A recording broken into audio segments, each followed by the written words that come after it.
Hi everyone, welcome to another episode of Pt2 Crack. Today is the follow-up episode, part 2, with Alan Hamilton. Enjoy. I rang recently. Someone put me onto a fella called Len from Easington, and he's the last person alive who was down the mine when the Easington mining disaster happened in 1951. So I ring. He lives at Rutherford House at Easington. Right. So I ring, and they said, "Oh, he's out." He said, "But give us your number, and he'll ring you back." And he's like, "Is he 90 something? This fella?" Anyway, I get a call. He said, "Is that Sonny?" I says, "Yeah." He says, "Lenny here from Easington. Have you been trying to get hold of me?" Like, you know what I mean? And I said, "Hi, Len." So I explained to him what it was, and he was like, "I know your family." So anyway, I had a bit of crack, and he just starts telling me loads of stories, and I felt like saying, "This is not it. This is not the thing." Like, so he's telling me loads of stories. But if he's in his 90s, I mean, all this will be so foreign to him. Oh, but the BBC are doing a documentary on him. Aye. So do you know, he said to me, he said, "I'll tell you what, son, I'll have a word with the lads at the BBC and I'll get back to you." So yeah, and he hasn't got back, but he told me a story right now. It's like brilliant. Lad. So your dad went down at 15, right? So this lad, he's the oldest of, I think it was something like 10, because there were big families then. So he's the oldest of 10. Didn't go to school because the mum needed help around the house and all that, so didn't go to school. So he gets to 14, and it was the school holidays. And his dad says to him, "Get yourself down the pit, easy. Get yourself down that pit down there. Get a job." So he says, "I was in my school shorts. I go down the pit and can I get a job?" He says, "How old are you?" He says, 15. He says, "I'm 15. He says, "Well, I'll tell you what, son. Go home, tell your mum to change you out your school shorts and come back tomorrow and I'll give you a job." Yeah. He went back the next day and he gave him a job. 14-year-old working down there. Yeah. Working down the pit. I mean, 14, I had a paper round first, and then I was a milk lad. Aye. I had the greatest times. And that's hard, you know. My mum, bless her, she would get up at 4 o'clock with me, and I'll be a 13, 14, 15-year-olds. I did the milk for a kind of few years. Brian Rowland was me old boss. He was a great man, and I learned a lot from him. And you'd get up at 4, and my mum would make us ready brick to warm us up.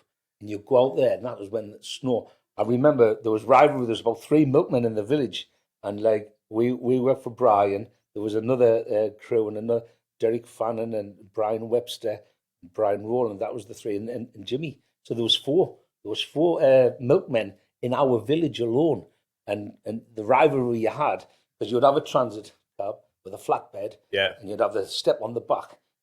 I mean, 14-year-old hanging on the back. He's going round iced roads. You know, sometimes the snow, it was freezing. My mother would knit as me a balaclava. God, I mean, you wouldn't be seeing dead anyone. I mean, not the balaclavas they get now. It was, and when it got wet, it's and all we had was anoraks. And I'll tell you what, as I got older, pit gloves. Remember the pit gloves with the honeycomb? Yes, that was great, because when you pick the milk bottles up, that silicon, it wasn't slippy. And I'm talking about the old-fashioned milk bottles. I did that with me cousin Jeff, Gary Dance. There's a one. That's a sad story. Gary Dance worked down the pit with Pt2 and that. And Gary was a good friend of mine, and we lost him in Mallorca. He was on the news, and he'd fallen from the balcony, right, on his 21st birthday. And I went there, we went to Arenel, and there was 5 of us, and it was his birthday. Such a sad story, and still to this day, like, it's like, why did that happen, you know? He fell from the balcony. He didn't die instantly, but like, he was on life support, and he was one of the characters. I think Gary would have adored him. I'm not sure it was. I mean, I was 18-year-old, and I'm 62 now, and you know, anyway. I mean, with respect for his family and all that, I mean, Gary was a lovable rogue, they called it. Yeah. And he was the oldest one of our group. And you know how you talk about the pit? I mean, all of the lads who were older than me went down the pit from Belmont. Yeah. Not many didn't go down the pit. even lads in my class went to the pit and my dad stopped me. But we had some, you were mischievous, but you would be up at 4 o'clock. The milk van would pick you up at 5:30, and you would finish at 8 o'clock just in time to get changed and go to school. And then I would fall asleep in class. Yeah. Hamilton, you taking any, paying attention? Yeah, yes, sir, yes, sir.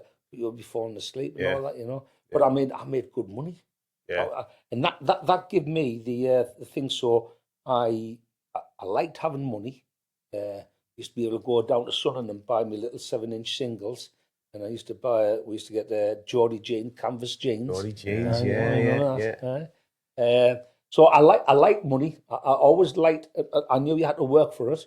And then Brian, bless him, he said, "Do you want to hire my van when the milk's finished on a Saturday?" We used to do taties and stuff, and he gave us the opportunity to start off on my own. So I don't even know if he charges for the van. I don't think he did. So I would go to the farmers and I would buy the 4-stone sacks. And then me and our lass have been together since we were bairns. So like when we were living together and all that, I had this like mobile shop, but it was like the milk float. Yeah. And then it got on to where I had a Nissan van, but I would sell. So from what I can remember, a 4-stone sack you used to get 11 5-pound bags of taties. You know the little 5-pound. Yeah. And I bought the tape machine where you used to snap it shut. Yeah. And then I saw Lowcock's pop from Middlesbrough. Yeah. Because we used to deliver down to, like I said, to Darlington and stuff. And there was the pop lad, and I told him that I'd do these taties. And I did eggs. I bought eggs from Lintz Hall Eggs up in Sunnyside way, Tantobi. So I was selling eggs, I was selling taties, and then I started selling Lowcock's pop. And the amount of young lads who I knew who would come and join us, and I would pay them. There's a story, young Bulshy. We hadn't been out that long one night or so, and he'd come on late, because I used to do a Saturday morning, but I missed the football, so I started doing a Thursday and a Friday night. Right. And I could make as much money off my little shop, my little mobile shop, as what I was getting paid off my dad. Yeah. So and this is about the work ethic, because my dad made them decisions, and I sort of I think he was quite proud that I did this all on my own. Yeah. So I was making good money, nearly as much as my dad was paying us. And there's no taxman watching, is there? I was only like 18, 19 or so, but I had a good little round around Carville, and I even went to Sherburn Road, and I went to Sherburn, and we sold all that stuff.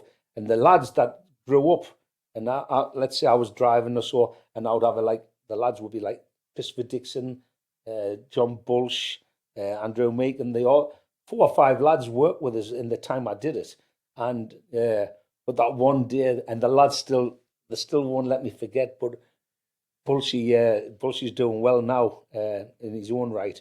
But he says, "Remember that time when I came late and we finished early?" And he says that wasn't really that. It was only you only had to pay us about £1.50 or so. He says, and you give us a lump of cheese, a lump of cheddar cheese, which was £1.50's worth, and they still bring that up now. He won't let me forget that one.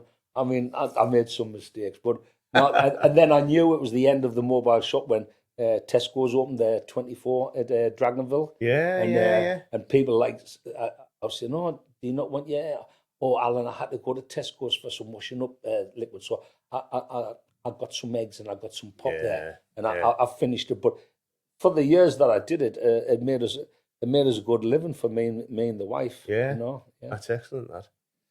What would you say? A few questions to get to the end here, Alan. So, work-wise and personally, what's your proudest moments? That's hard. Yeah, proudest. I'm quite proud of the fact that I did that little thing because of the encouragement and the chance that Brian Rowland gave us. I did that on my own. Yeah. Because you know what? There's always going to be people. My sister tells us, she says, no matter what you do, people's going to say, well, you got the helping hand off your dad. But there's things that I've done on my own. Yeah. The proudest. I don't think like that. I mean, it's just because of me work ethic from me mum and me dad. You just had to work. Yeah. You know what I mean? So it's the kids and our lass who will say you don't give yourself enough credit. Yeah. So it's hard for me to give credit and say how proud I am. I'm proud of me dad more than anything. Yeah. Because he's without his vision, without his risk taking, Guts. we wouldn't have this. You know what I mean? And then my kids are benefiting from that, and as a family, we've all benefited. Yeah. We have nice holidays, got a decent house, decent car, and that's all down to me dad's visionary thing.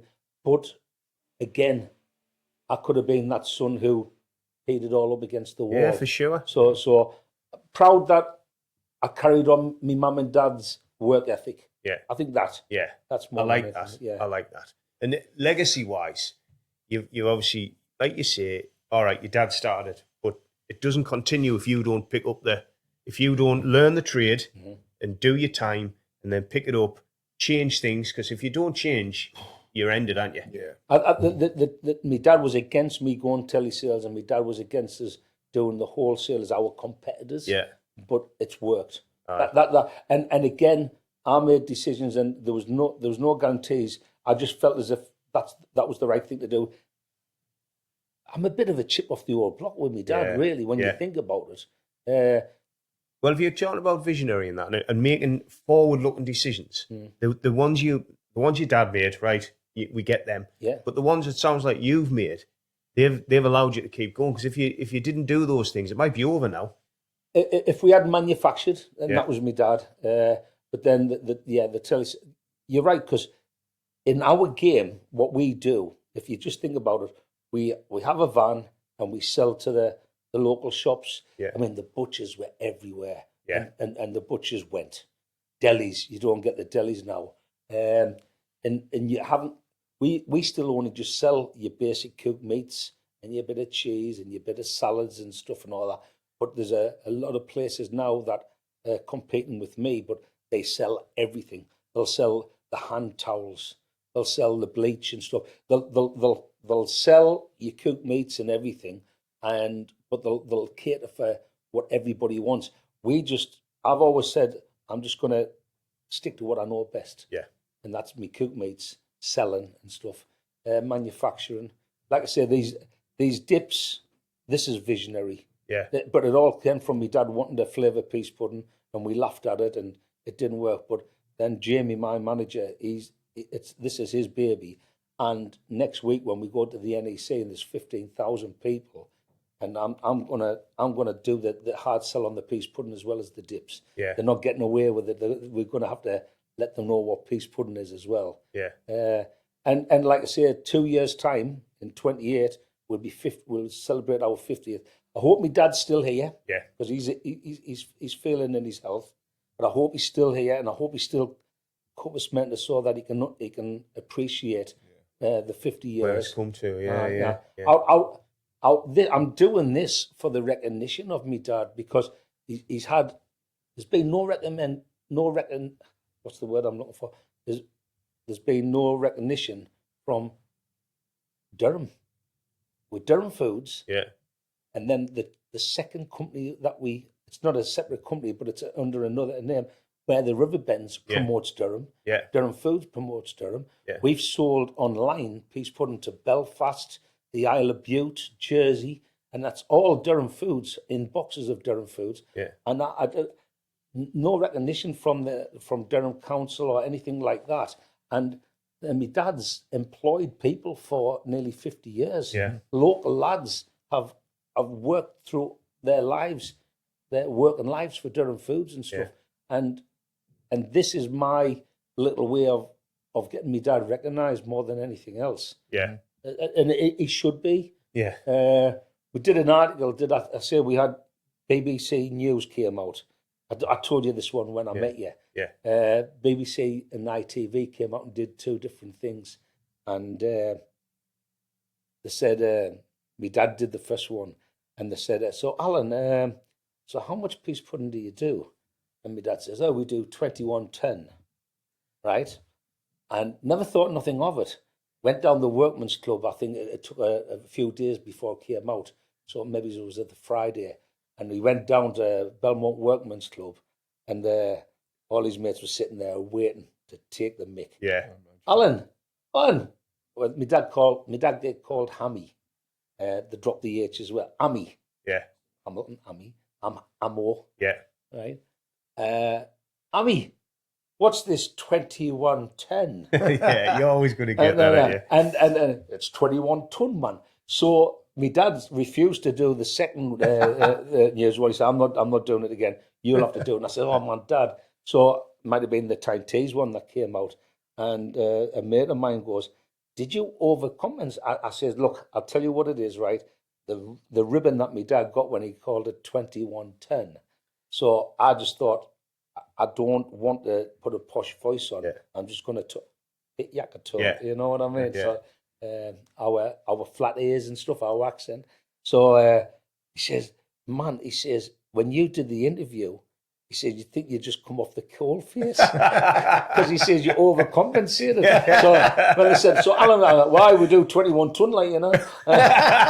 And he says, and I'll never forget, Steve will say to us, he says, you think you just come off the coal face? He says, your dad went all posh. He says, and you went all Got the opposite. Yeah. I'll tell you what he reminded me of there.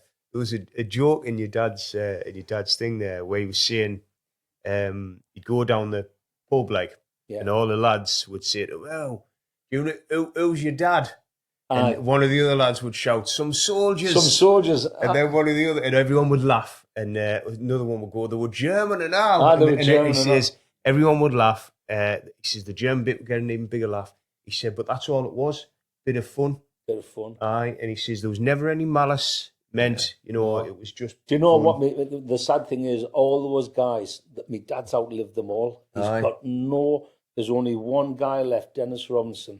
And I said to Dennis, I says, look at Dennis, I says, you outlived me dad, mind. I says, I'm going to do a roll call of all, because I can name all of the guys from me Uncle Brian, Ronnie Graham, Bobby Brown, Geordie Moore. They all died. Bobby Dixon was just recently.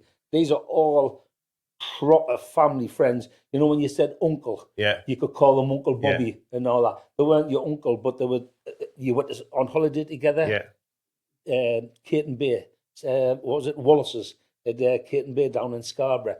The whole clan would go. It was just one big family, And my dad's then died. Some of them fellas died 20 odd years, 30 odd years ago. And my dad's the last one standing apart from Dennis Robinson. So I'd said to Daddy, he says, how's your dad? He calls in to say my dad, he's the only one left, him and Bobby Hartland. And I says, look at Dennis, if my dad goes before you, mind, I says, I'm going to do a roll call. And I says, when I call your name, I want you to stand up. Yeah. I mean, it sounds a bit morbid, but the thing is, when my mum died, it was devastating. Me dad, I'm going to celebrate his life because, he's 84. Yeah. He's still here with us. He give us this opportunity in life, and all I can do is honour him because he was such a trickster, he was such a prankster, and all that. There's one thing he told us, and we haven't covered on there, but you never lifted a stone, a big stone in the pit. You'd never turn it. Never turn it over. Yeah. I don't want to go into detail, but it used to hide some pretty awful things, didn't it? Yeah. Aye. Well, there was no toilets. I think was in there, He was talking about, and funnily enough, the guy who's been on the show, John Devine, who's an ex-miner, I gave him a lift home on Friday night from the game. And we were talking, and he was talking about a thing your dad says in the memoirs that back then, the bath used to be hung on the wall outside. Yes. No indoor bathrooms. So, and get the bath, take it in the house, boil pans and everything, fill it up, and they'd get bathed in there, like. So all that stuff that your dad was talking about outdoor toilets, we were talking about when we outdoor toilets. Mm-hmm. They were still there when we were growing up. They hadn't get, although there was indoor bathrooms then, they never got rid of the outdoor toilet. What? You could still use it. No, you could still. It was the call house, and then it was the shed. Yeah. I'll tell you something about 2 High Street. Another claim to fame, right?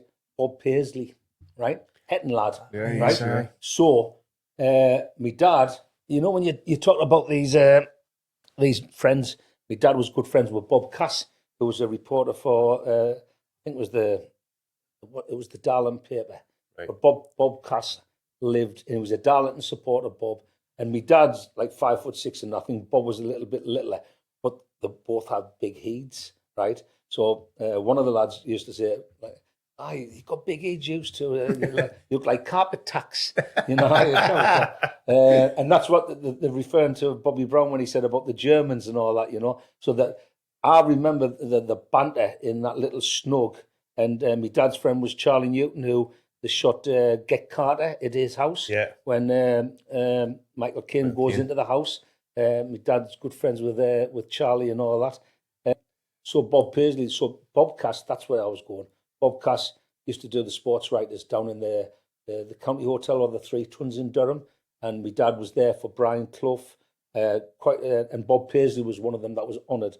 So my dad was just saying something about the because I was just a 2-bedroom house. Me and my sister shared a room till I was like a teenager, and my mum and dad said, "Look, we're going to have to convert the loft," and I was sent up in the loft, and it's still there now. You can see it from the car park, my old room, and when we'd done this conversion, we'd found a really old hammer, a little stubby hammer, right? And my dad just put it in his tool collection. He was cracking on to Bob Paisley, who, like I say, was a Hetton lad, and he was an apprentice joiner or so.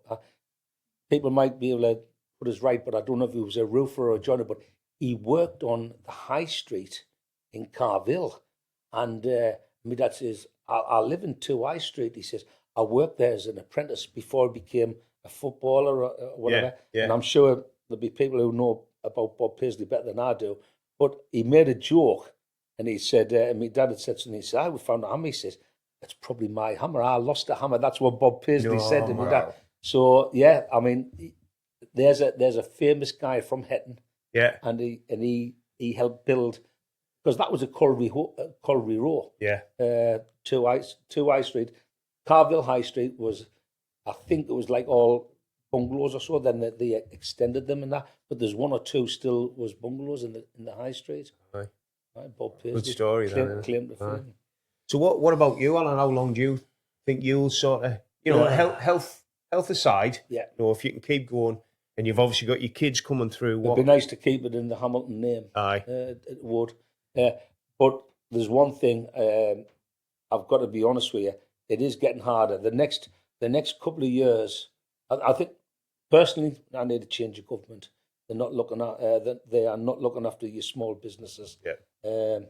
And I'm not really affiliated to any political party. I'm disappointed with some people and some parties, but at the end of the day, we're not getting help at all. And if we can survive these next couple of years and then a new general election, let's see what comes of it.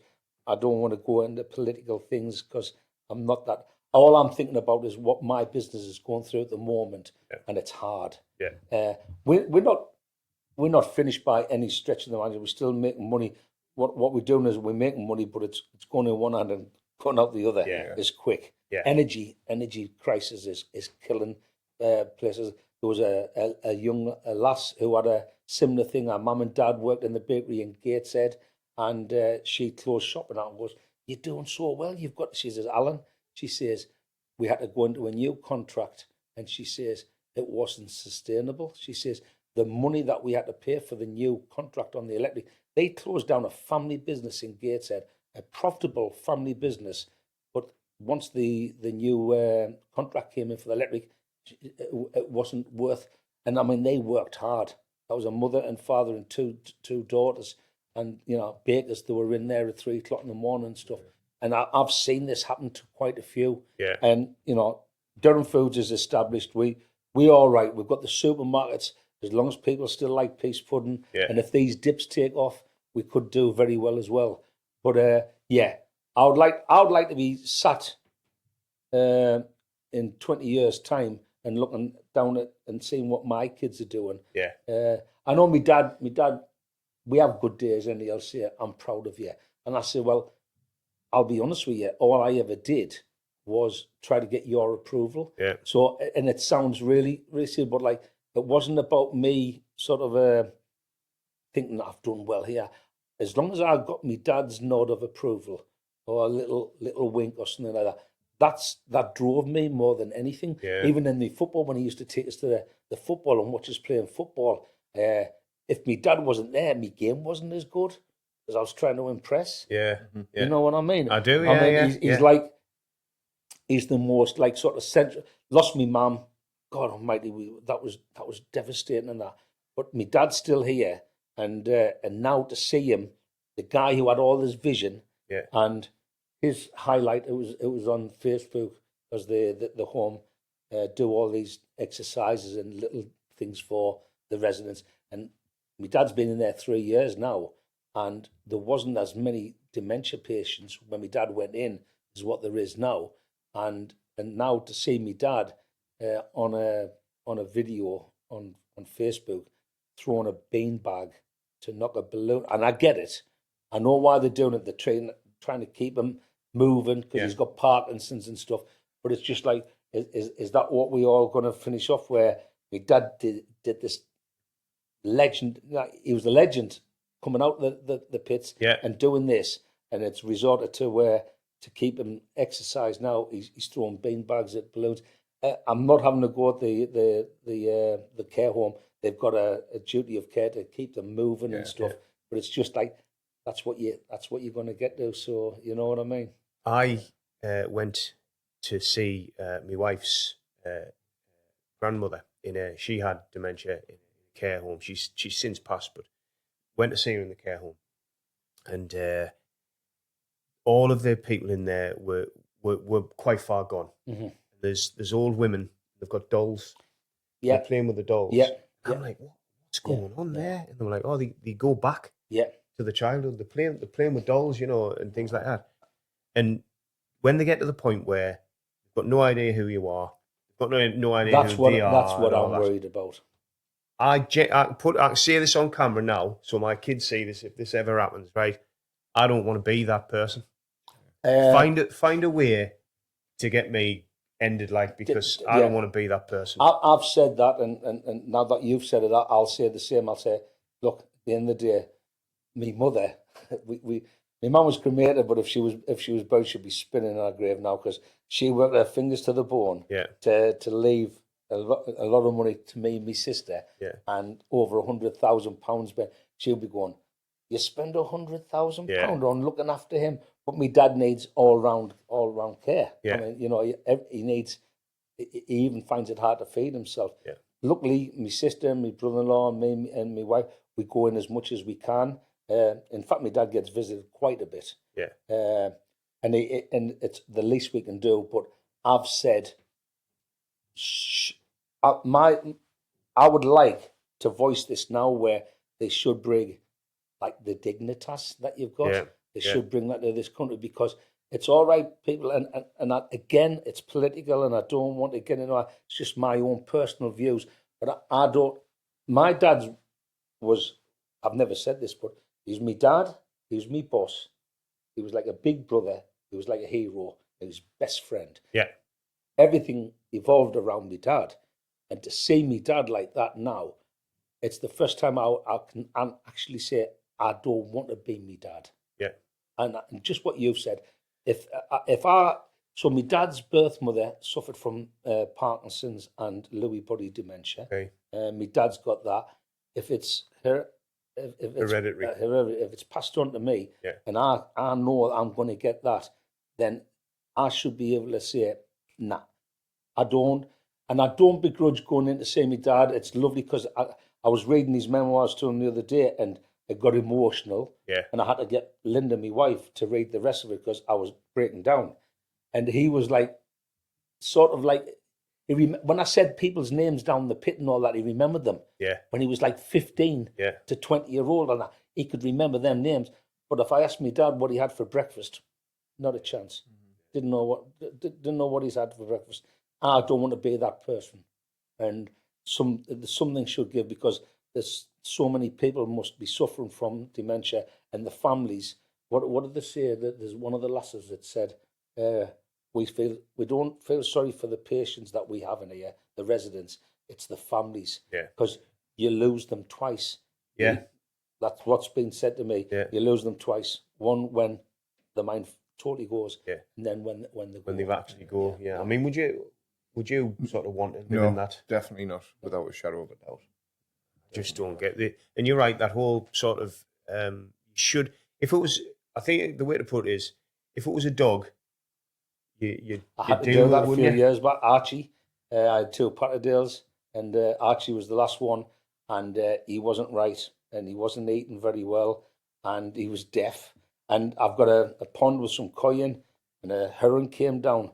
Now, normally him and his brother, they were little ratters, like proper little terriers, like lived outside, so the proper dogs. And the heron came down and landed on the other side of the pond, and I'm looking out the kitchen window, and I'm going, go on then, get at him. And he just looked at the heron, and the heron was weighing the dog out, and Archie just put his head down, and I thought, nah, he's not right. And I decided then he started vomiting and stuff, and it wasn't pleasant, and I thought, I've got to do it. So I took him to the vets, and she said, I've got to ask you one more time, are you sure you want this? And I was, well, look. And I lifted him up on the table, bring the dog to about your height. Yeah. And his nose, and I knew he was hard of hearing anyway, and his nose was just millimeters off this white plastic sheeting on the wall. And he was just like staring at the, and she goes, oh, love. Yeah, she says, gone. I says, do you think he's got dementia? She goes, dogs can get that. Yeah, and I says, because I says, he's none himself at all. And I said, I've lost a mum. How emotional can this be? And my daughter was with us, Ainsley, and she'd gone along for moral support. I says, oh, man, I'm all right. When you lose a mum, dog means nothing. Come here. Nah. They shaved his paw. She says, it'll take 5 seconds. I says, as quick as that? She goes, yeah. She gave him it in his paw, and his head went down, his eyes shut. And then I watched him take his last breath like I did with my mum. Yeah. And I got emotional there. Yeah. He says, I'm going to go out and pay the bill, because I didn't want to be there for that last minutes and all that. Yeah. So we've decided at our age, we've got grandbairns, we've got 5 grandbairns. I've got some fish in the pond. If the heron doesn't come back and take them, our last say is that's the last of the pets we have. Yeah. No more dogs, because we like to go on holiday. It's too upsetting. Yeah. We had 3, and we've lost all 3 now. There's a few fish left, and once they go, if the heron comes back and takes them, that's it. No more pets. And we pretty much said the same, and then we've ended up with a new cat. And I've never had a cat in my life. Yeah, but a cat doesn't look... It looks after itself. It does look after itself. Honestly, it's like... You've got a nice house here. I would hate the thing that brings a squirrel or a bird. It'll find someone out there. It'll find someone to bring it in. But we've got a dog, and I lost my dog 2 years ago, and we had to make the decision. I'll tell you one of the things, though, and this is not for the bit, but we'll just crack it on, aren't we? We got it done here. So she had cancer, and we knew it was the end. And we'd been to the vets, and the vet had said, "She needs to go. Like, do you want to do it now?" And I was like, "Nope, I couldn't, because I'd only took her about." You hadn't prepared. And she went, "I'm sorry, but there's nothing we can do." She had a lump on her foot, and it was cancerous. Nothing we can do. Do you want to just do it now? And I was like, "Fucking hell, no!" Like, you can't, that's too much. Like, so we brought her home, and she was having epileptic fits as well. She was a dog de Bordeaux, like Turner and Hooch. Oh yes, the big slum breed. She was brilliant. Like, wow. So she was having epileptic fits, and I was having to stay on the night. I was having to sleep downstairs, because when she went, if I wasn't there to keep hold of her, when she was big dogs as well, aren't they? Big dog. And in the end, we got the people to come here and do it here, but in our home. And then shortly after, they leave you for a little while. And shortly after, the people come and pick her up and take her for cremation and that. Yeah. And I've got to say that was a lot easier than being out in public, because I've done it like that as well. I've been in the vets, and you're walking out, walking through a waiting room full of people, breaking your heart. You know what I mean? Like I said, I get emotional about my mum and my dad and all that, and I thought, The dogs. Yeah. If I can handle my mum, I can handle anything. But it still gets to you. Oh, massively, man. Aye, Yeah. massively. You can't be so hard, and that nothing. You get emotional, like I say. There's a couple of times in this interview I could have gone. Aye. You know what I mean? Yeah. Just thinking about my dad and what he's done for us and all that. And he has. He's both parents. I was lucky because I just take it for granted that everyone has a great relationship with their parents. Aye, but it's not. It's not. No. You talk to some lads and all that, and they say, "My dad was a," do you know what I mean? Or I'd never got the affection from me mum, and I thought to myself, well, no, because my parents were 5-star, 5-star parenting. Isn't it amazing though, Alan, right? That, the whole nature-nurture thing, where it's like, are you born like that or are you sort of made like that? So your dad gets adopted into his family and they look after him and they make him into the man that he is. Yeah. You know what I mean? And it's got nothing to do with blood. But when we met his birth mother, my sister looks very similar to her. And my dad's characteristics, I look like more of my mum's side. But she was a strong woman, we found out. And she had to, so he had that part of him as well. He had that part of him. And my dad had also said, he says, if Bernard and Jesse hadn't adopted him, and they'd been left in the system, he said, I would have, he said to me, I would have done anything to be a winner. Aye. And I goes, well, what do you mean by that? He says, anything.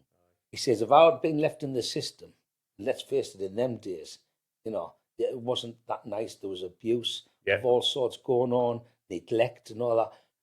And my dad's shown that he had this mentality that I'm gonna be a success. Yeah. And he says that if I'd had to turn to crime to succeed, he says I would have. Yeah. He says nothing would have held me back. I had this burning ambition to be successful. Aye. And that's what drove him on. It's incredible, isn't it? It is. It's incredible, aye. And then to see him like he is now, it's upsetting. But like I say, we've already discussed that. I don't want to be that man. No, I've only once, our grandmother got it in the end, right, just before she'd passed. She never went into a home or anything, but you'd go around and she didn't know who you were. And at one point, she was watching the television, but it wasn't even on. And she's describing, hey, look at this. She's talking about, it must have been in her mind, something was happening. It was now on the and you're just like, I don't want to forget my kids. No. You know what I mean? And they're turning up, and I don't know who I am, and I don't know who they are. That person's gone. You're right. You go twice. I've got 3 kids, and the youngest one. I said, I don't. She said, well, I'll help you, Dad. I thought you were after me money. She said, the other Lewis and Ainsley, like, oh no, Dad, that's wrong and all that. But Kirsty, she's a tough little bugger, and she says, I'll help you, Dad. I said, well, maybe that was a bit too quick of a response. Do you want to do it next week? Yeah, but like I say, and a mention goes out to my wife, because like I say, we met at school at 12-year-old, and we both 62 this year. She was with us when I had my stroke. I've got to say, she actually saved my life, got me into the York Hospital within 50 minutes. And that's how I've made the recovery. Like I say, I get a bit foggy-brained and all that, which is, it's coming back. But to look at us, you wouldn't, I know people who had strokes and they're never the same again. The guy I was telling you about earlier on, Stevie Jones, same thing happened. He had a stroke, and they said he was just never the same again. No. And then he's 67, and he's passed, and he was always a very vibrant. Yeah, again, if I hadn't made this recovery and I'd been sort of like, I don't know if I'd want to be here if I'm not myself. Yeah. It's unfair on the family, because my wife, Linda, she says, you can't be like that. You've got to think about your family and all that. And I said, well, I am, but you're thinking about yourself. Yeah. She says, because even if you were in a wheelchair or the communications weren't good, you would still be there for the kids and the grandkids. So, I've got to say, she will remind me for the rest of my life that she saved my life and all that. And she does tell people she needs a medal the size of a dustbin lid. Yeah, for that amount of time. So is it 12? We were 12 when we met. On and off, boyfriend and girlfriend and that. got engaged at 17, got a house at 20. Moved up my mum and dad's house to High Street. Yeah. At 20-year-old, moved into Sherburn, opposite the Cross Keys. Got married at 22. Had Ainsley, our first one, and then 9 years it went by where she couldn't. A bit like me grandparents, we couldn't.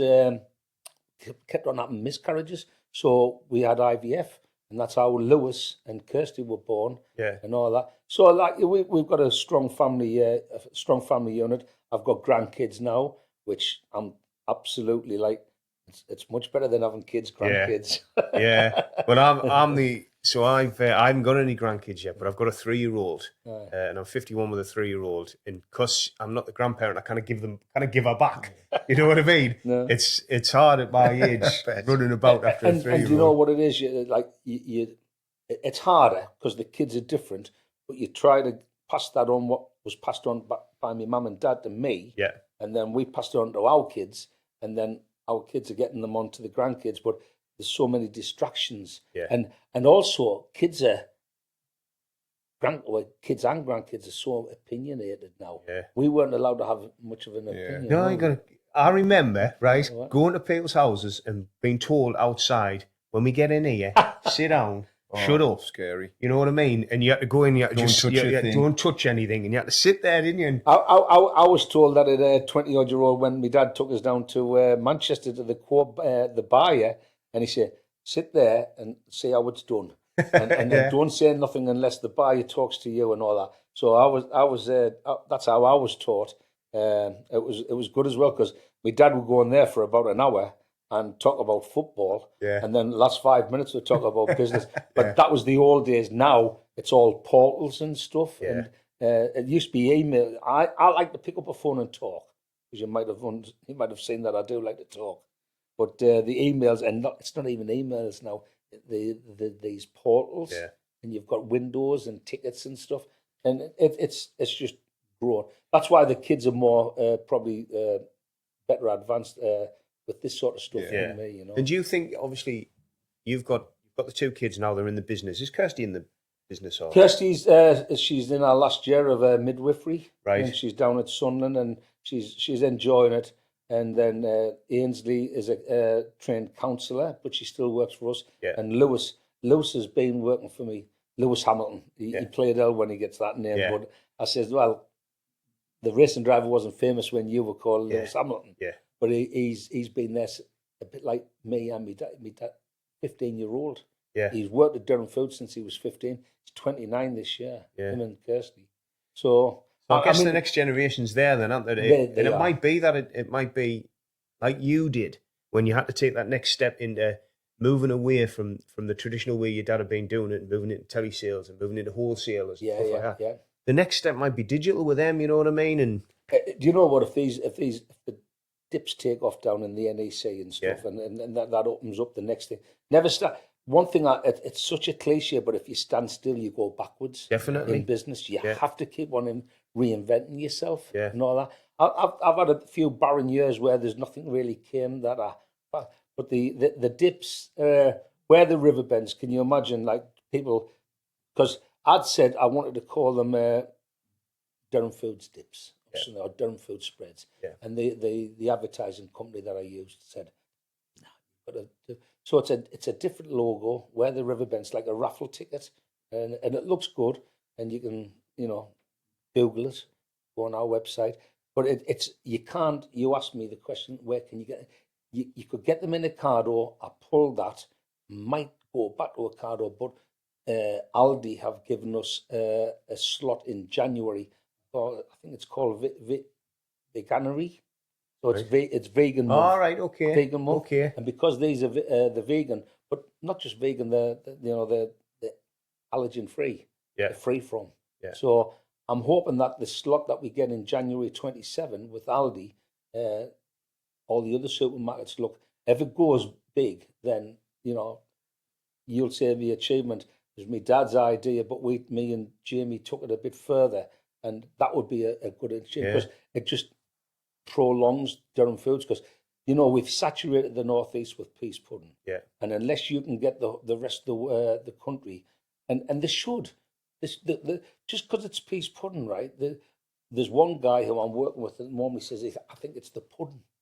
If you say peas pudding down south, they think of it as a dessert. Yeah. So I said, well, we could call it yellow split pea spread, something like that. Yeah. None of us in the northeast would call it anything else. Yeah. But down the south, it could be, and all they're bothered about, it's vegan, it's allergen free, Yeah. it's protein and fiber. Yeah. There's hardly any fat in it, so it ticks all them boxes. That if you're a vegan, you're looking for something new to eat and all that. I don't see why. I think to get it down south, we would have to call it something else, and I think it might be yellow pea spread or something like that. But the next evolution then is keep going with what you've got. Yes. When all those years ago, when it was peas pudding that drove you forward, when Walter Wilson said, "Can you make your own?" This could be the next thing, couldn't it? It could. It would be nice. Be nice to leave it and leave it in a better position than I got it in. But I mean, my dad had done hard work. Yeah. Never ever take it away from the fact that if he hadn't come out the pit, if Walter Wilson's hadn't asked us to do our own peas pudding, and my dad got it right first time. Yeah. First time. And I've got to say it, and people come up to me all the time, yours is the best peas pudding out there. The tin stuff, I wouldn't have given it to them 2 terriers of mine.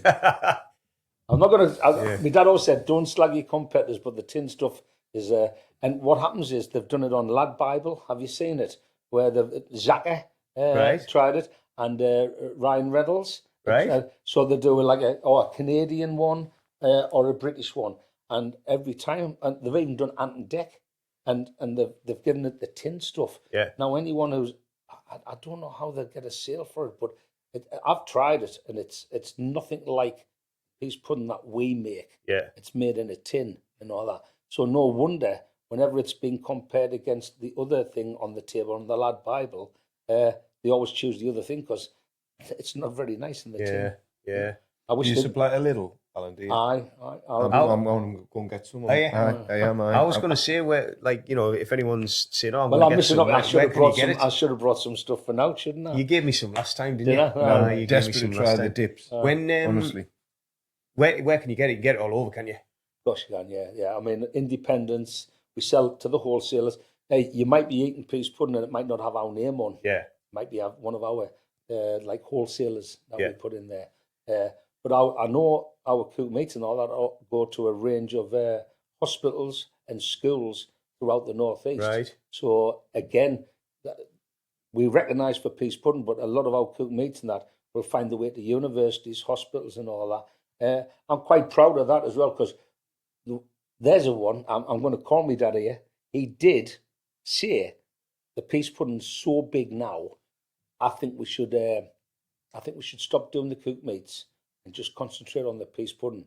And I actually dug my heels in, and I was a bit older and a bit more wiser. I says, "No, Dad, because that's putting all our eggs in one basket." Yeah. And it would have worked, mine, because I mean, like, we're still doing very well with the peas pudding, but as running as a business, you've got to have another outlet.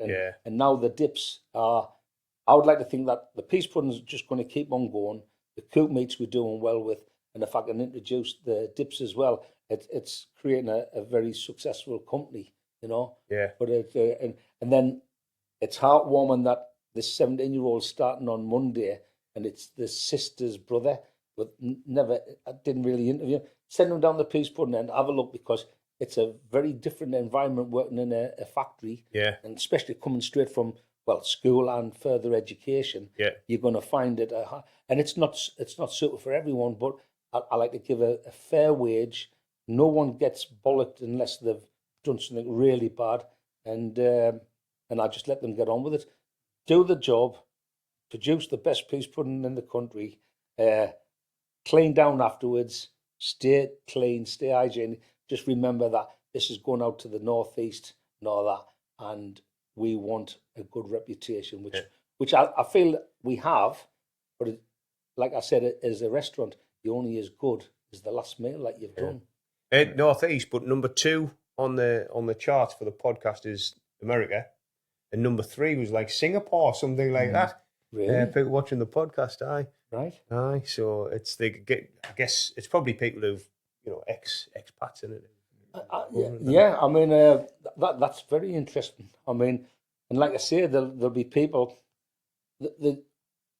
where we're trying to connect with in the beginning of the conversation. We're talking about the 60s and the 70s and the history and all the choppers and all that. So hopefully this podcast hits a few nerves with some of our age group. Yeah. I mean, I'm a bit older than you, but you still remember all that. And then once you start getting younger, what we're talking about is a different world, isn't it? Aye. But it's cycles, isn't it? Yeah. So some it'll be popular, then it'll go away for a little bit, then all of a sudden it comes back, and those people who bring it back think they're the first ones whoever thought of it, you know what I mean? And it's all cycles, and there's years I've thought. Music, fashion. Fashion's one of the big ones. There's years I've stuff's come back out, it's been really expensive. Just gone and bought a new pair of Oxblood Dr. Martens. Oh yeah. Aye. And you probably had some previous. I've got them on me. Yeah, it's a long. I've got the. We'll do this one thing, but yeah, how many managing directors have a Durham Foods? That's brilliant. I like that. And the tattoo goes, Alan, are you sure? I says, tell me anybody else who will have a tattoo. It's definitely unique, isn't it? It is unique, and I think that's me saying, well, I don't care if you think it's silly or whatever. It's. My dad started that business. I've got a tattoo of me and my dad. I'm 8-year-old in the old photo booths, and there's a lad who does my tattoos, Lee Ganley, and I trust him with anything. And I says, my dad's got dementia. I want something that is permanent. Yeah. So we did this little photo booth one. It was black and white, but Lee did it all up, put it onto my calf there, and I went in there and I said, Dad, who's this? He says, I don't know. I said, and he was messing with us. Yeah, he says, oh, who is it? He goes, well, it's me and you. And this was a couple of years back. Yeah. And I says, where was this in Scarborough? He goes, no, it was Blackpool, and it was hoying down. He says, my hair's wet, and that was good because he saw that and he goes, what made you put that on? I says, wait, I just want to keep on reminding you who we are, father and son and all that. And he says, well, I do. Maybe he isn't thinking how this is going to get worse. Yeah. So I got that on, and then I just had a bit of skin left, and I thought I like to being different. I like being controversial. I haven't been controversial in this. No. I've tried to stay mainstream, but I just thought I'm gonna. And then I was in Benidorm with the lads just a few weeks ago, and unknowns to me, this woman took a photograph of my leg, the Durham Foods, sent it to my daughter. Or sent it to her son or her daughter and said, hey, look at this. I've seen a guy with a Durham Foods piece pudding on his leg. I wonder if he's related to Kirsty. So Kirsty's friend got in touch. He says, it's me dad. He's in Benidorm with the lads. It's a good job you weren't up to No, I'm a good lad. But it's caused that. And then somebody else said, Lewis plays football for Belmont United. And I was sitting in the stands because they're in 2 finals and they could win the league. I'm not sure they got beat yesterday. And somebody took a photograph of me unknowns and took a photograph and went back to the pub and showed it to the goalkeeper. And he says, look at that. Someone's got a tattoo of Durham Foods piece pudding on there. And the goalkeeper goes, show this lad here. And my lad, Lewis, is the captain of the football team. And he says, he says, how'd you get that? He says, I took a photograph. There was a fella sitting in the stands. And he says, that's me father. That's mad. Excellent. Right, I've got two questions for you to finish. Right. One is, if you go back in time, what advice would you give to young Alan? What advice would you give to yourself? Oh, this is dead easy. Should have stuck more into school. Aye. I wasn't thick. I wasn't the brightest pupil, but I had no interest in learning whatever. I hated history, right? And now I love history. Yeah. We went to Croatia, to Dubrovnik and that, and I'm looking at the architecture and all that. We went to Venice and just you don't appreciate it when you're young. I mean, I was a punk. I was a skinhead, I was a boot boy. Yeah. You know what I mean? And all of that, that's all I was bothered about and stuff. So my advice would have been, I would have been more cut out for this if I'd just stuck into school a bit more. But I've never really pushed education. Me and my wife both left at the same time without any qualifications at all. And I know lads who were head prefects at school and very clever, and they're not doing out. Yeah. It's you make you. I'll be honest with you. You've got to have the vision like my dad. You've got to have the balls. But I'll also say you've got to be lucky. Nobody can actually turn around and say, I planned this. Yeah. My dad had a vision, but it could have failed. And I could have been the son who got Durham Foods off my dad and paid it up against the wall, or I could have made some bad decisions. But I think it's because I value money so much that, you work so hard for it and you value it that I've never wasted money. I've never gone beyond my means. So I would say you've got to say that we were lucky as well, because a lot of people work hard. A lot of people have got visions, but they don't always end off being successful. Yeah. And we've been successful through my dad's vision, a bit of luck, and a good workforce. Yeah. That's it. Yeah. And hard graft. Yeah. You know what I mean? You've grafted over the years, haven't you? Mind the family and the staff will probably say I don't graft as much, but I've had a stroke, so that's my excuse. Yeah. I don't go in at 5:30 anymore. Yeah. I've got a son to do that, and sometimes I go in at 9, and sometimes I don't go in at all. It's been 62 and having a stroke. I can actually say, and people are saying you need to take it easy, and it doesn't take that much. I've done this since I was a paper boy first, delivering the Sunderland Echo at 11 and 12. I didn't have the Tomahawk then. I had a racer then. Yeah. Then there was the milk. Then there was working for me dad. So yeah, it's been hard graft. Get your head down. Don't point the finger and blame anybody. If something doesn't go all right, you take it. Yeah. You suck it up and you take it. I think that's fantastic advice. Because it links me to things I've said to my son when he was at work and things weren't going particularly well. Or I'm sick of this and I'm sick of that. I said to him, get your head down, take it on the chin, and move on. So what matters is you getting to where you want to be, because he wasn't qualified at that point. Right. I'm like, you need to just keep going. He's got a good career there, though. Aye. It's a good career. So just get your head down, take it on the chin, and move on. Because that's what you've got to do sometimes, isn't it? And do you know what? I know I've got friends who are done very well. I've got friends that have fallen on hard times. But after what we've talked about, if I had to say one thing, if you haven't got your health, you've got nothing. Absolutely. I know people who have got a lot of money and they've got their problems with health and stuff and all that, and it means the money means nought if you haven't got your health. Our lass is suffering from arthritis now. Her joints are getting harder. She loves walking. We've got a place up at Bamborough. Nothing Linda likes more than getting up early in the morning, walking down, and it could be the summer or it could be the winter. It could be like a windstorm and the sun.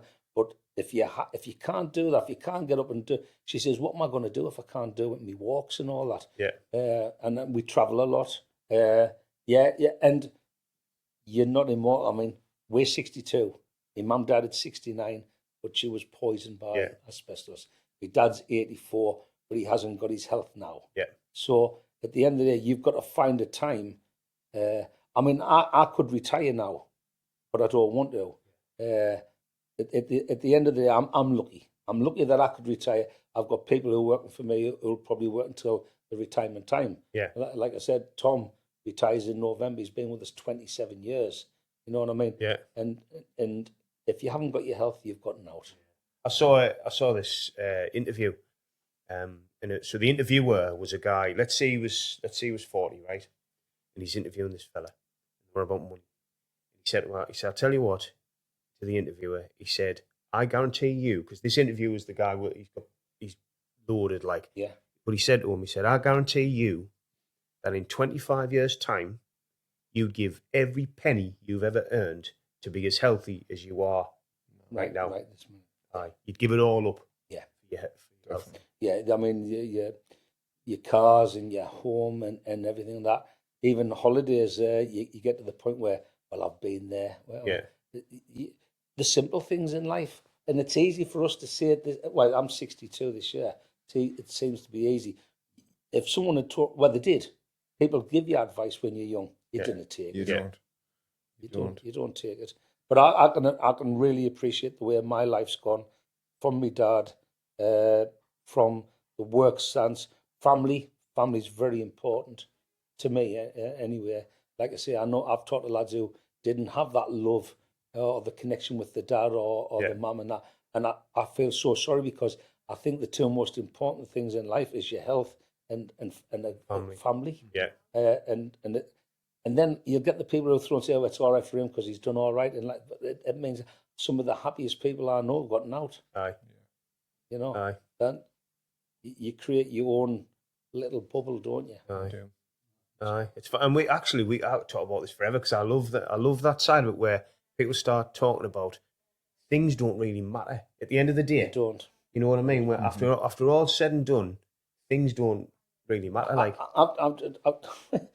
we've been in that house for 20 odd years, and we've got an MFI kitchen which was falling to bits. Yeah. And I mean, it's 20-year-olds or so falling to bits, and I didn't realise how much kitchens are. And I'm not gonna banter how much I've spent, but I've got a kitchen and it looks gorgeous. It's not finished yet. Yeah. It's gonna look gorgeous, but I'm doing it not because we need a kitchen. I'm also my business head. I'm thinking, well, when we come to sell the house, kitchens and bathrooms sell houses. Yeah. You know what I mean? So I said to Linda, I says, after this stroke, it changed my attitude a bit because there'll be lads from my village who say, "Oh, he's the tightest man in Carville." You know what I mean? Yeah. I didn't part with my money very easily, you know. Yeah. But after this stroke, I thought to myself, you know, no, what's the old saying? There's no point being the richest man in the graveyard. Yeah. And all that. Yeah. I mean, I'm not the richest man, but at the end of the day, you've got to start thinking to yourself, I've saved that money for a rainy day. This stroke was a wake-up call. I've promised Linda to finish the house for so many years now, and I just thought, right, we'll get a kitchen. Yeah. I got a shock how much the kitchen is. You know, they're very expensive. But I says, right, we're not going to stop. We're going to finish this house. You've never had this house finished, and we've been here 20 years, and I'm going to finish that for you. But I'm also thinking it'll help sell the house when we do our exit plan or so, you know what I mean? It's a big house. We don't need, there's only the two of us, but the grandkids come. We've got a nice big garden. The kids run up and down and all. I mean, I made do with a back street. Yeah. You know what I mean? My grandkids have got a canny big garden that they can play all day long in it and all that. We had a shared yard, didn't we? Shared with a neighbour. You know what I mean? My mum and dad didn't even have a garden. I had a yard, and then there was Mr. and Mrs. Connor next door, and their garden was a big garden, and my mum she had nowhere to hang her clothes out, or washing. So they taught Fred and Mrs. Connor, and they let my mum use the garden to hang a washing out and all that. Because that high street, when there was, I don't know how it happened, but so number one didn't have the first garden. Number one, the Prestwoods had the second garden. Mr. and Mrs. Connor, who were number three, had the first garden. We lived in number two. We didn't have any garden. Right. You know what I mean? Yeah. And it was weird because so the way it was sold and all that, like, oh, well, they've got a double garden, but shouldn't that have been next? But happy memories, all the same. Happy memories. Totally different. I know. And that you are about sayings and advice you get when you're younger that you just don't listen to. There's one in there, and people say it constantly. You kind of take it with you. People say it all the time, don't they? But it doesn't mean anything when you're younger, does it? No. Look at my dad. I mean, my dad has been a successful businessman. We invested his money wisely. Yeah. I went through people that I didn't necessarily go to a big company that promises the earth. I used guys who I played football with, and it's their job to do this. Yeah. Your financial advisor. Yeah. And I went to people who trust is everything to me. I hate liars and I hate thieves. Yeah. Because my dad always said to me, he says, bringing you up, I brought you up too honest, because he says, when I was a salesman, you had to be very streetwise and stuff. Down the pit, there was the camaraderie. Yeah. You know, like a football, you're a team. Being a salesman, you were on your own. And my dad says, I'm not proud of it, but you had to fiddle. Yeah. You had to fiddle because the wage wasn't that good. So the older guys who had been doing it a long time would say, well, that's how you do this and that's how you do that. And my dad says, I brought you up to us. There's a story where he says, me and your mother could always tell you when you're lying. He says, you just, and our lass can. Yeah. Our lass can tell when I'm lying. They won't tell us what characteristics I give away with it. But my dad says, I brought you up to us to be a managing director, and I just do not like liars, and I don't like thieves, but you're dealing with them all the time. And that's why I went with someone who I knew, and my dad's money, thankfully, is doing all right, where it's very expensive to be in that home, but we can sustain it. And it's just like, you've got to be sensible when money. I know people who are making a lot more money than me, and they just float all that. I still have that value where I work bloody hard for that. So if I'm going to spend a lot of money on a kitchen, it's because it's going to improve the resale of that. Yeah. It's not, you know. It's not just a flamboyant spend. Like I say, I've got a nice car, I've got a nice house, but I've worked since I was 12-year-old. Yeah. No one should begrudge that. And the kids are living a quite modest. I mean, Kirsty, like I say, I can't pay Lewis a lot of money because there's not that much money in the business, but he's got responsibilities and things will get passed on to him. Yes. Ainsley's got our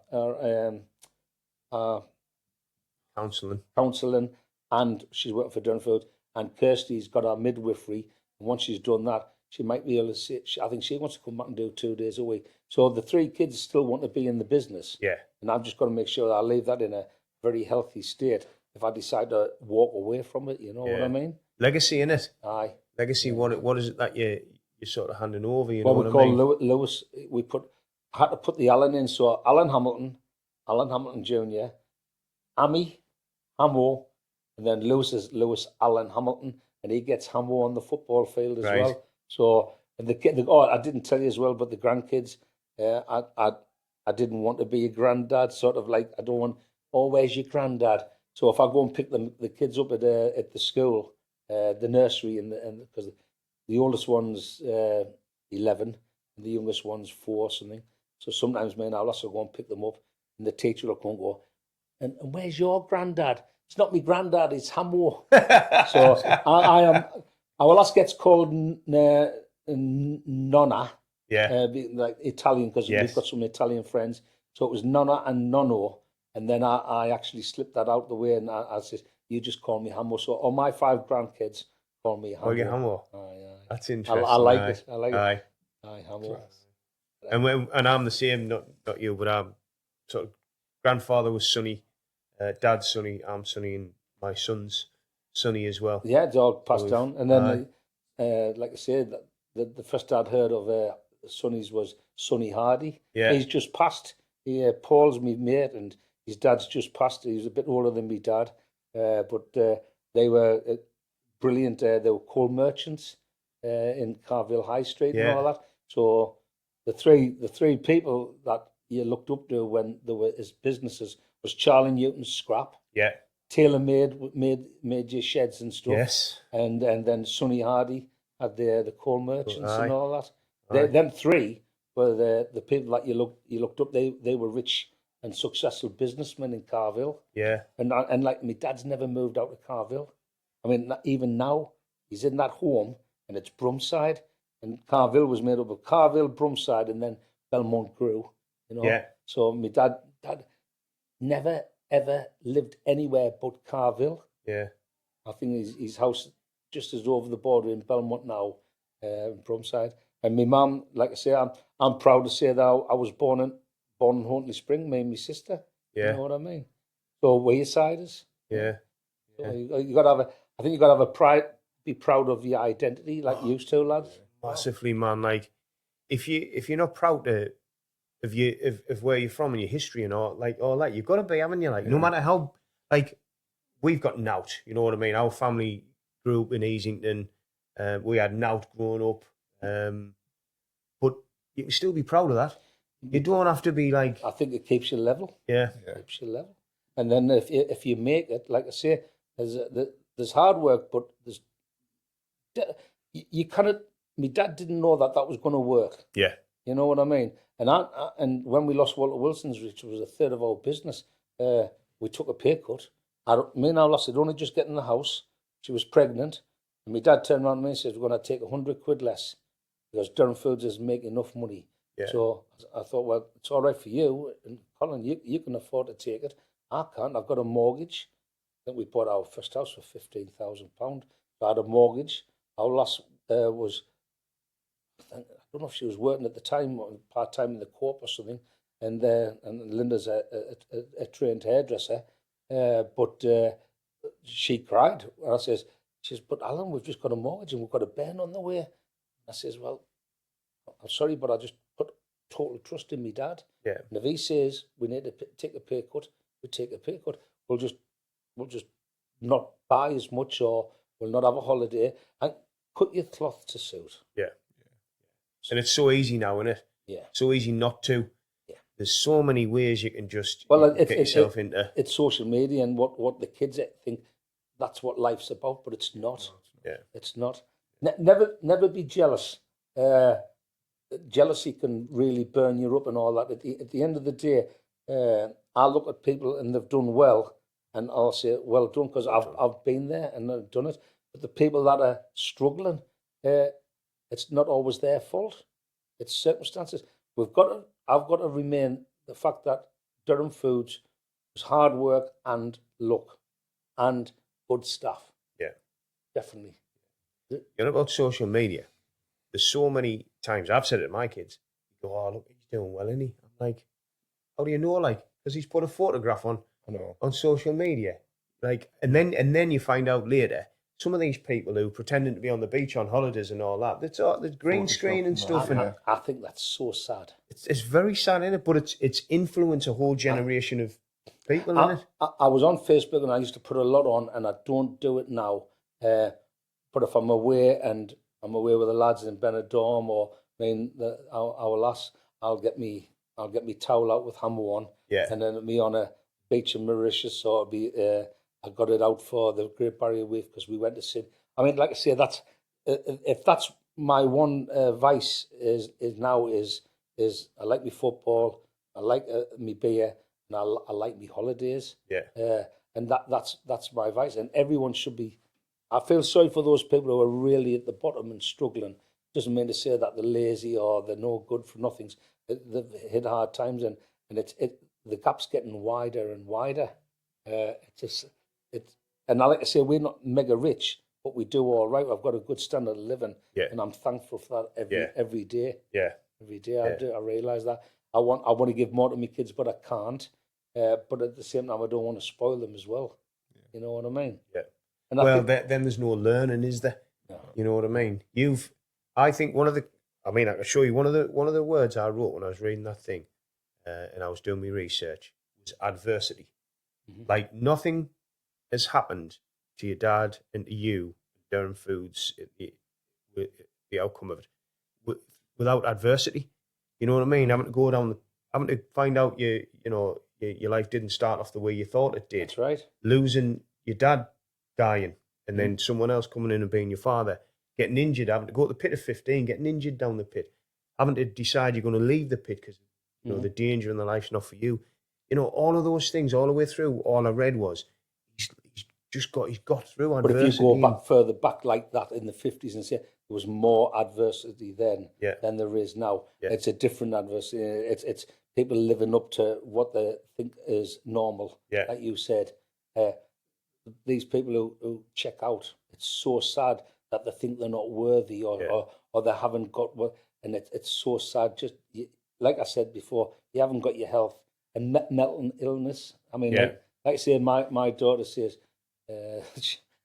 I've always said, like, we used to go to Horton Feast. Yeah. And I don't know anyone who remembers Horton Feast, but you used to get the black balloons and they had the feathers on the top, and it was like an Indian sort of thing, a black helium balloon. Yeah. I got a goldfish from there, which you can't get now, but won a goldfish called him Peter, and he was there. He lasted about 10 or 15 years. Yeah. And that's all memories. But I always remember, and my daughter Ainsley saying, "Dad, you've got ADHD," and I says, "Well, you might be right, but at the end of the day, when I was getting on the carousel at Haunton Feast, and it was muddy and clarty all the time, it was always wet in October, and I'll be on the carousel, I'll be going round, and I'd only done one lap on the carousel, and I'll be pointing over to the dodgems. I want to go on the dodgems, and I used to get smacked because my mum would say, I want. Yeah. That's all you go on about. Yeah.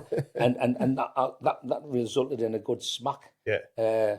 Going up to Scarborough, Scarborough front where they sell the Winkles, and then there's them, I always call them the Exorcist steps. Steps up. Going up to the back of Scarborough and all that. I think Ronnie Graham told me, he says, hey, you're a little sod. He says, I think your father smacked you on nearly every step because you were twisting and being naughty. And he says, your legs were red raw at the end of it. It wouldn't happen these days. But did it harm me? Maybe some people would say yes, but it just made me. In fact, I don't even think about it, but it's just the stories I got told. Yeah. Did it hurt me at the time? Did I cry? Probably. Probably, but it hasn't scarred us, but I'm probably lucky. Some people might have come out and been very emotionally scarred out of that. Yeah. But it did nothing wrong. Because even though I got a smack and my father would smack us and probably lose his rag with us because I want. And Ronnie says, yeah, it was so funny that you wanted to be on the dodgems, but you hadn't finished the ride on the carousel and all that. I think I was so lucky that we had such a great parents that the smacks and that my kids now go, that's wrong. My wife was, her dad never raised a hand to her. Yeah. She says he just had to look at us and that was enough. Whereas me, probably having ADHD. I didn't suffer from ADHD. I had ADHD, which wasn't diagnosed then or so. My father it must have been hard because I must have been a little sod, like he called us a little sod. But they dealt with it the way they dealt with it. I accepted it the way I accepted it. It's not acceptable And times were different, weren't they? And we all, no one's saying that it's okay to do that now. And people have their own opinions on it. You're out there. Yeah. You have your own opinions. Yeah. You bring your kids up the way you want to bring your kids up. But this is a joke that I heard the other day, and it's it's just a joke for anyone listening who's going to go, oh, I can't believe you're advocating that. This was the joke. This guy who I've only just sort of started flicking through stuff, and you watch it once you watch once, comes up like more. The algorithm brings more up. So I'm watching this comedian, and he's an older guy, and he's quite funny because his jokes are short. Because sometimes I go to listen to something. It's not the guy who's the one-liner, is it? No, but I do like him. I do like him. Yeah. So he's on about. He was on about growing up in the 70s and that, and he says, do you know what he says? Not only do I believe that you should be able to hit your kids, he said, I think you should be able to hit other people's kids and all. And it's funny because, like I say, when you went down the club on a Saturday, you got those comedians. Yeah. I mean, listen, I know smoking killed the pubs and all that, but I wasn't a smoker, and you just accepted it. That when you came out of the club on a Saturday night and the turn had been on, you got home, all your clothes had to get washed, your hair stunk and all that. Yeah. Even to the point where me and our lass didn't smoke, and you go to a restaurant and you'd be just sticking into your chicken in the basket or something like that in the 80s and that. But you'd be eating that. But the couple that got there 15, 20 minutes before you had finished their meal, finished their dessert, and the first thing they do is light up a tab. And you would sit there and you'd be eating, oh, this is nice. And you just accepted the fact that the smoke was going in your eyes, going in your hair. And again, it's probably one of the best things they ever did for the people who didn't smoke. Yeah. I'm not saying it was a good thing for the people who smoke, but little things like that, you're accepted. You just accept it because it was the norm, wasn't it? But now people can voice their opinions about anything and everything. Have you ever watched an old show, and they've been in the pub or something, and they're having a tab and that? It seems really strange to you now to watch it. when they're smoking in. It's funny because places in Benidorm with the lads, and like if you're on like a tourist, they're smoking and all that. And I tell you, I went into a casino in Switzerland. We crossed the border from Italy to Switzerland, and you went into the casino, and there was a section of the casino, a lot of Chinese people and that's, I'm just telling you as it is, and a lot of Chinese people in there, and all of them were smoking, and you had to walk through this thing, and like, it was very strange, because like, you accepted it before, and you dealt with it before. Now, a little bit of smoke, and you can smell it in your hair. Yeah, but you get raging, don't you, as well, because you're not used to it anymore. No. And somebody's blowing smoke at you or whatever, the vapes, I just don't understand that. No. People now, it's got to the point where if you were going somewhere, right, and you were doing something, you people didn't light up and have a tab, right? At work, for instance, right, in an office environment. I've been in office environments where people are like, the vapes. they cannot stop. Like, it's constant. I worry about that, because I mean, like I say, I'm not an expert, but you read between the lines where this could be just as dangerous. Couldn't it? I'm glad. I mean, I have got an addictive nature for certain things, but never fancied smoking. Maybe I was drinking a little bit too much, but that's one of the little pleasures in life that are me vices. You know. Yeah. That's. Well, you said something earlier on, right? Your mum, she grafts, doing the cleaning and all that. She's not in industry, you know, so she doesn't think she's been exposed to asbestos and all that. So she grafts all her life, looks after herself, and then dies of something totally unbeknown that she was getting involved in, right? Yeah. So you can go through your life doing the best you can, not smoking, not drinking, eating, gym, all that, and keel over. Yeah. You know what I mean? Yeah. There's no guarantees. No, there's no guarantees. I know lads who have been fit as fiddles and gone, because I'm lucky, because that stroke could have been a lot worse. Yeah.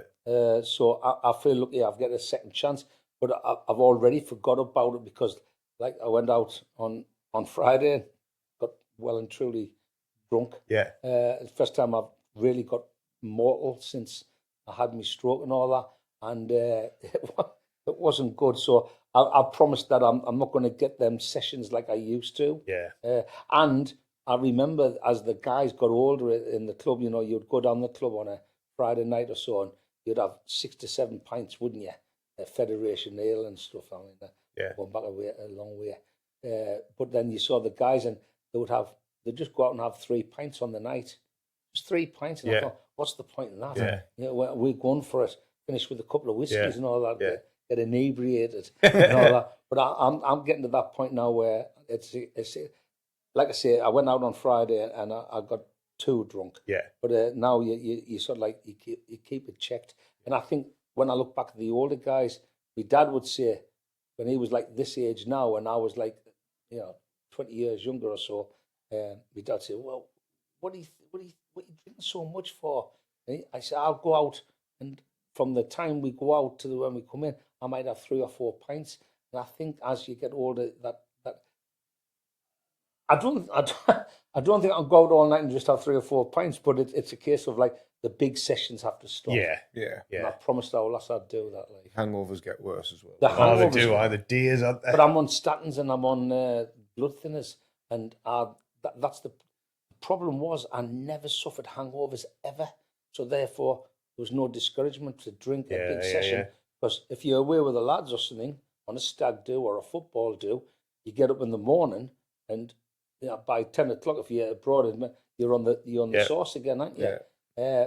But I'm finding since I've been on the medication, I am suffering severe headaches, and it's not good. So that probably puts you off having the big sessions again. Yeah, for definite. I remember growing up, you'd be in the pubs, and you'd be like, "What are you drinking?"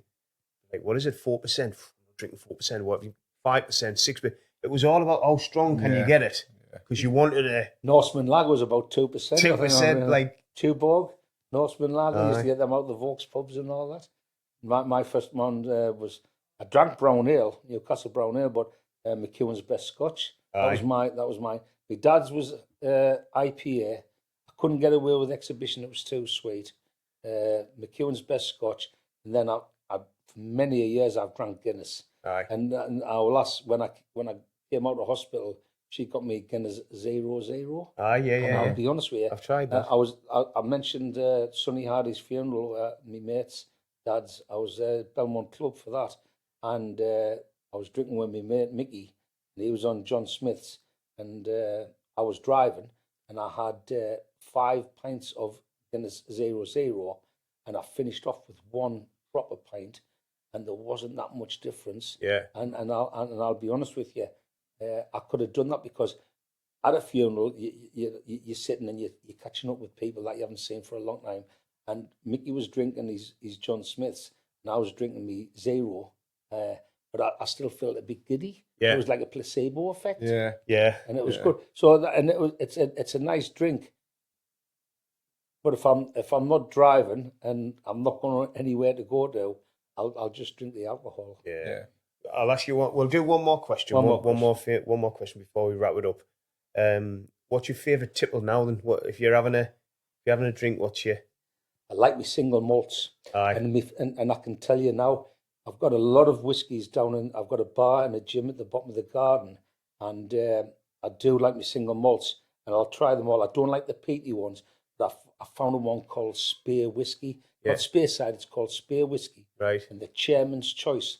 Our last never liked whiskey, and it's got all the vanilla and the stuff. Yeah. And it's very, very palatable. And the chairman's choice Spear Whiskey, you can get it online, but you can buy it at Aviemore. Because Right. I went to find, we were driving up in Scotland, and I found the distillery, and the fella was 2 fellas. Then was, what you doing here? Was, is this the Spear? I says, we've been shut now about 3 or 4 months. We had a 25-year lease. He said, how did you find this? I says, like, there's a sat nav, you know. Yeah. And I got down a little porky road, and I've got a Defender, so I didn't mind going down this like uneven road.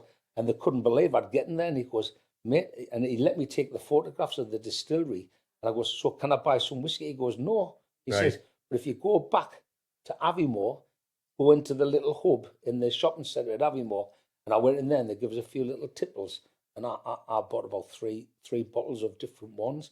But the chairman's choice, I can honestly say that's my favourite whiskey at the moment. I like a Rioja, a red Rioja. Sounds like you. Yeah. And even that, my Italian friends, they said, try this. And I don't think I've had French one. I like me red. Our last likes white more. She likes Sauvignon. But I like me Rioja. If it's a beer, it's a Guinness. And if it's a whiskey, but then I like gin and tonic as well. Yeah. I mean, I like the whiskies, and very much the smoother ones, like the Spearside Trail. Yeah. You know, but then tried some of the Auchentoshan, some of the there's one I can't remember the name of it now. Not Lefroy. Lefroy. Oh, so I tried it. Right, it's like medicine. TCP. My mate bought me it for me 40th or me 50th. I can't remember. I was down Durham, and he got me that. And it was Lefroy. He likes it.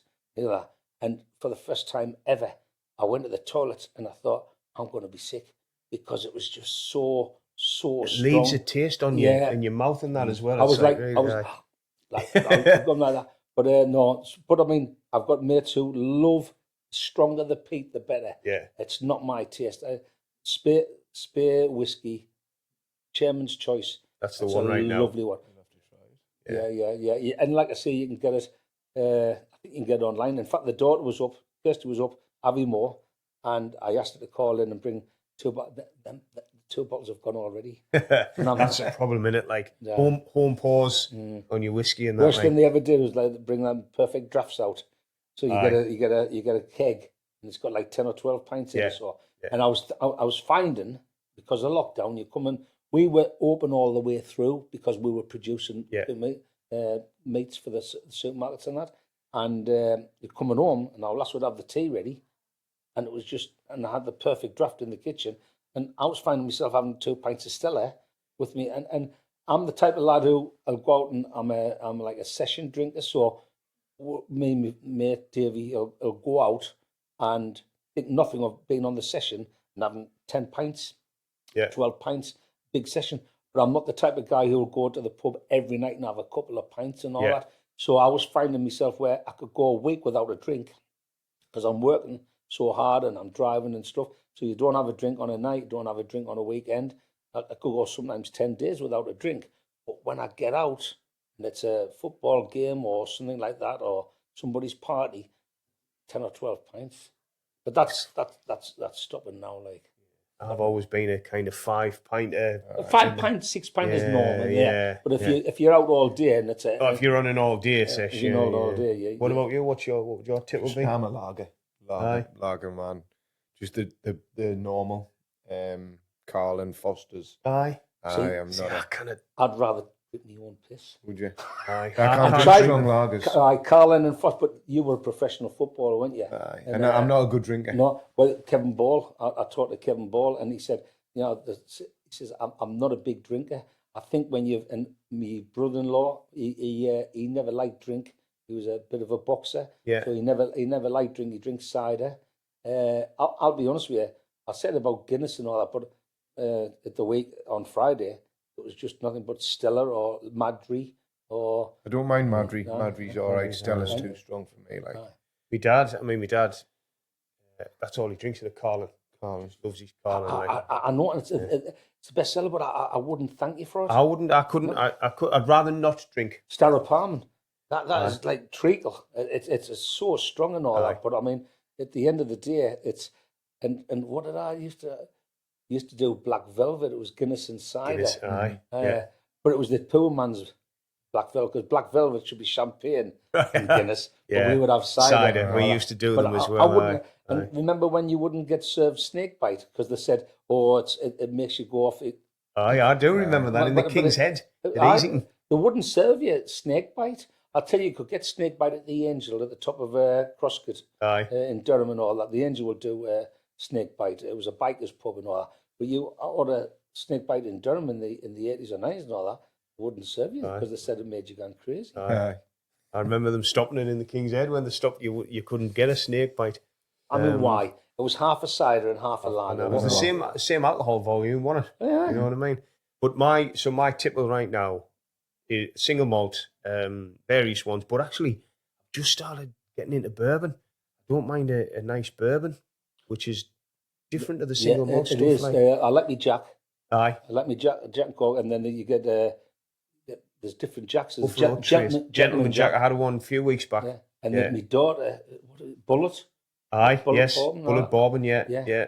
And to be honest, right, I do the cruises. I like the cruises, and there's nothing nicer. You've had it because you eat like a king. On the cruises. I've never had no bad food on the cruises, but I like to finish with a brandy. And if you think whiskey's strong, a brandy, you get a good brandy, and you cannot swig it. I mean, you sip it. I mean, but a brandy's good. It's good for the digestion and all that as well. And then lager-wise, neck oil is my tipple at the minute. I like a Beavertown neck oil. Never tried it. Have you not? No. Oh, I do. When we go to the game, if we go to the fans museum before the game, you can get a neck oil there. And then we're in this place called the Vaults, Museum Vaults or something. We're in next to ISIS. Yeah.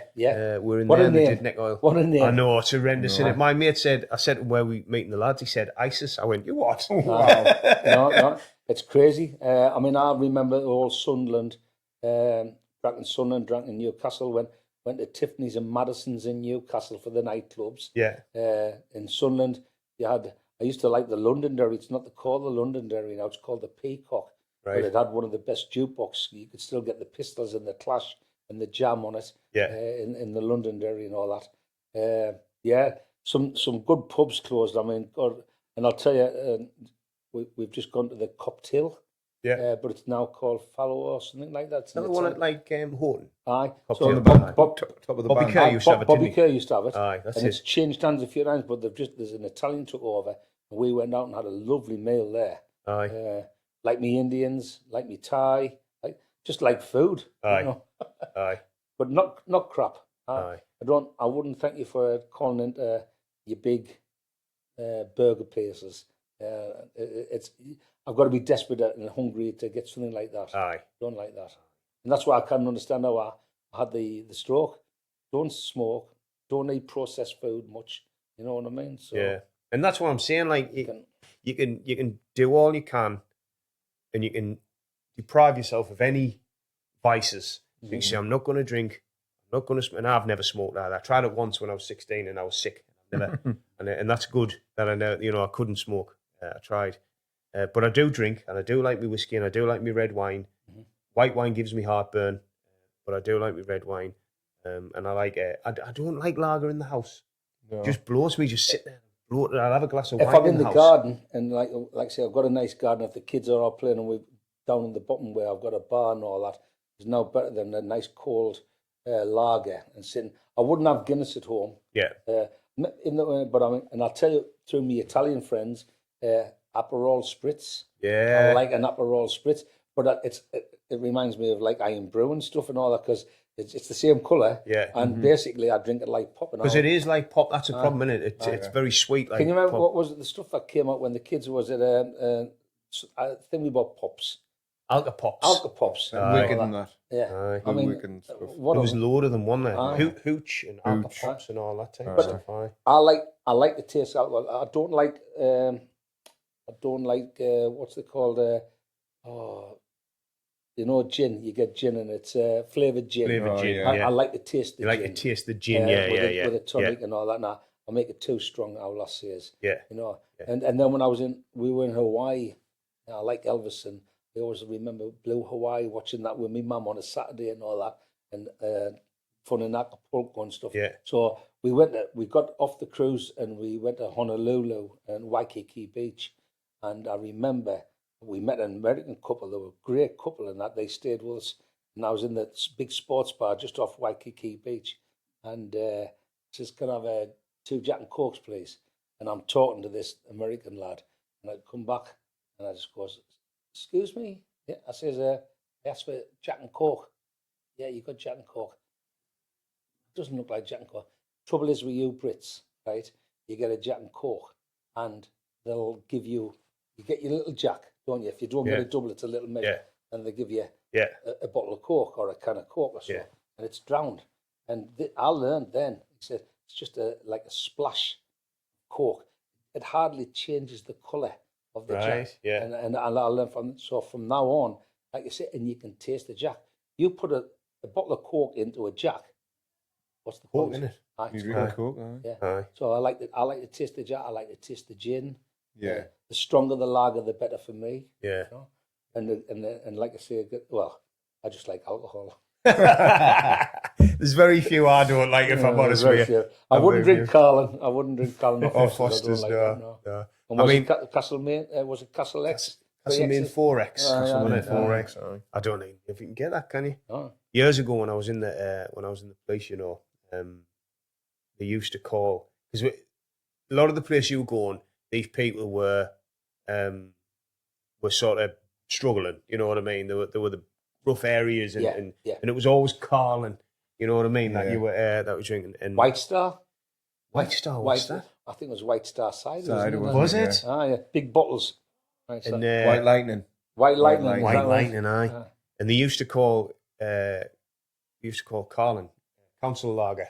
That's what they used to call it. Yeah, but I mean, like you say, your dad and that. I mean, like, I've got people who love Carlin, but it's just mine. I like the Stella. And I do. When they brought that Stella Primer out, which is really, really strong. Yeah, it is. You've got to Yeah, but in the glass is Aye, different, aye, isn't it? It's got the aye. handle and that. They serve that in the Hilton, just outside the Aye. stadium Aye. and all that. Yeah, they do. Got Yeah. it There's a place in Springwell, you know, Washington, Springwell. There's a ship in there, and it was always famed for its Stella. Because people should go there just to have a Is that Stella. a big white pub? Aye, Yeah, I deliver to the news agents opposite. aye. And I don't know, this was years ago when I worked in Washington, but people would go there just for the Stella, aye.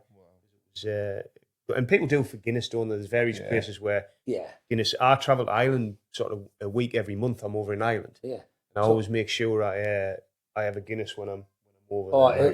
it's right what they say because we went to I'm forgetting, we flew to Cork, but then we went down to I'm forgetting the names, right down on the south, and me and Davey, he ended up with an all day session. The families with us, Yeah, our last, the kids and all that, and he got to 16 pints of Guinness.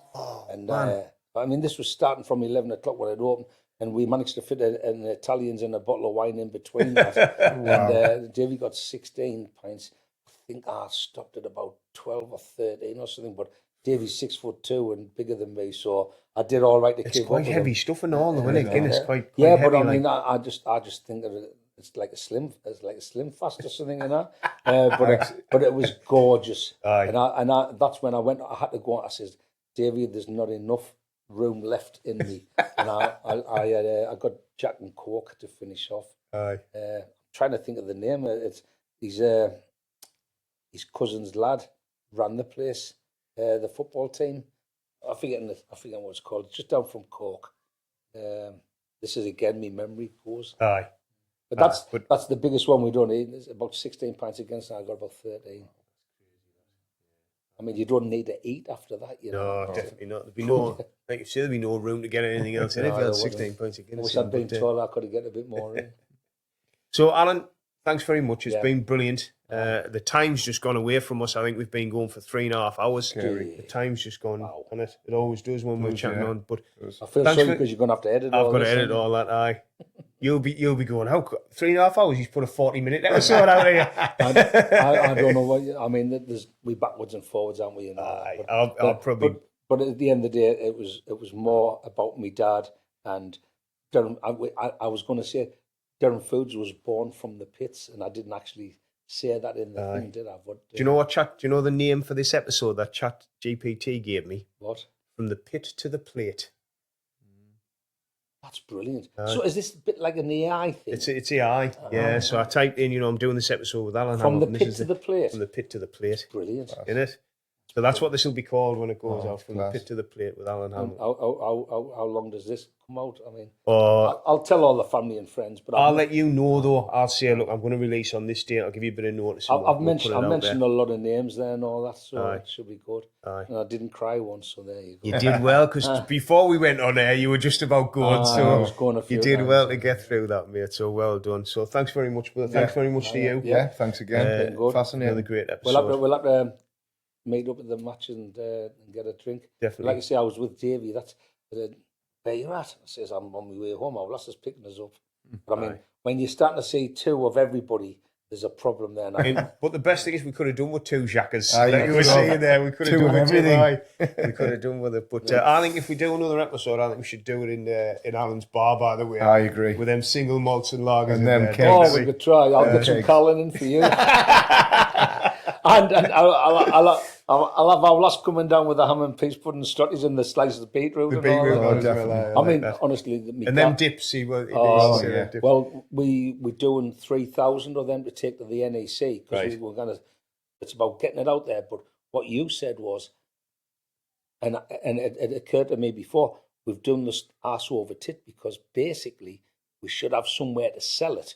So when these 15,000 people come in and a third of them buy our product, I love that, and they will because they can't get it again, can they? They cannot. Yeah. So that's why I said, Jamie, we might have to go back to Ocado. He goes, they were the arse. And I says, well, we might have to have somewhere to sell. Yeah. You can't wait till Aldi do it in January, and known supermarkets the way I know them, we were supposed to be in there for this summer, and they pulled the plug and said it was going to be January. And I says, and I don't have much hope that it's gonna happen in January as well. Yeah, because everything's full of promises, and they have the mandates then and the procedures. The two buyers that loved it, he went to Durham University. He's a southerner, but he went to Durham University, so he knew what peas pudding was, and all that. And she was just a young lass, and she loved the jalapeno. Are you going to leave some for somebody else? Yeah. And then you got the feeling like the upstairs, the hierarchy just said, no, we're not going to do the summer one. We'll do the veganary one. We'll wait and see. Yeah, well, it's all the success in the world, mate. Definitely. Durham Foods and Weather River Bends. Yeah. I'm going to start getting stickers like they do, that Toon Army and Sunderland on there. Yeah. Just Weather River Bends. I might leave a bit of the for the weather. Keep some skin for Weather River Bends. Aye. Get a jalapeno dip. The jalapeno and the roasted red pepper is really good. Thanks very much. Right, folks, that's us done for another episode of Pt2 Crack. Massive thanks for watching or listening. We'd love it if you give us a follow, subscribe, maybe give us a share, all the usual places, Facebook, Insta, Spotify, YouTube. Just search Pt2 Crack. You can also join the Facebook subscribers crew for a bonus bits and behind the scenes crack, bit of extra content if you wanted to really support us. Thanks again for being on the journey. See you on the next one.